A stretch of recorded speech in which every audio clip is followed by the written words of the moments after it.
Assalamualaikum warahmatullahi wabarakatuh. Perkenalkan, nama saya Fatimah Azahra dengan NIM 2304238 dari Prodi Ilmu Administrasi Negara.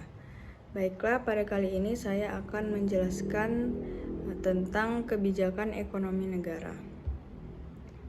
Terlebih dahulu, saya akan menjelaskan apa itu kebijakan ekonomi. Kebijakan ekonomi adalah tindakan pemerintah suatu negara dalam menetapkan kebijakan atau keputusan di bidang ekonomi. Selanjutnya, macam-macam kebijakan ekonomi. Yang pertama yaitu kebijakan fiskal.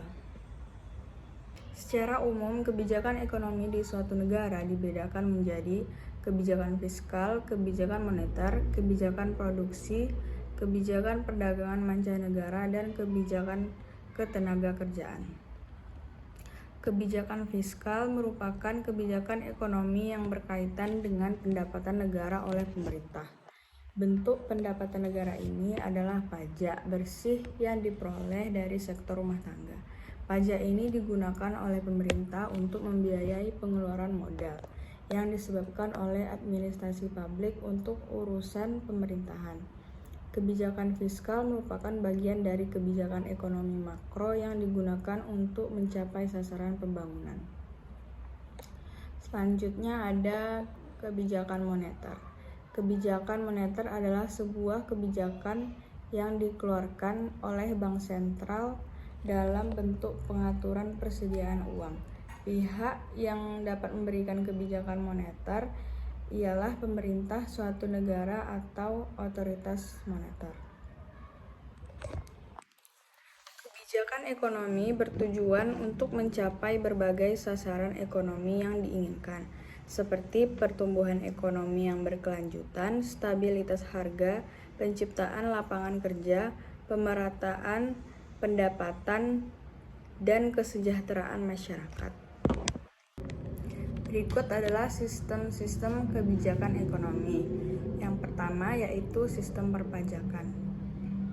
Dalam sistem perpajakan modern, pemerintah memungut pajak dalam bentuk uang, tetapi pembayaran secara natura maupun kerja atas pajak adalah karakteristik dari pajak tradisional atau perkapitalis dan fungsinya setara. Sistem perpajakan dan pengeluaran pemerintah atas pemasukan pajak menjadi topik yang sering diperdebatkan dalam konteks politik maupun ekonomi. Pemungutan pajak dilakukan oleh institusi publik, misalnya Direktorat Jenderal Pajak di Indonesia, Canada Revenue Agency di Kanada, The Internal Revenue Service di Amerika Serikat, atau Her Majesty Revenue and Custom di Inggris. Saat pajak tidak dibayarkan, pemerintah dapat menetapkan sanksi hukum seperti denda, penyitaan aset, dan bahkan penahanan kepada pihak yang terbukti melakukannya. Lalu, suku bunga dan anggaran pemerintah. Selain itu, kebijakan ekonomi juga mencakup pasar tenaga kerja, kepemilikan negara, otonomi daerah dari intervensi pemerintahan ke dalam perekonomian. Baiklah, mungkin segitu saja yang dapat saya sampaikan. Lebih dan kurang mohon maaf. Wassalamualaikum warahmatullahi wabarakatuh.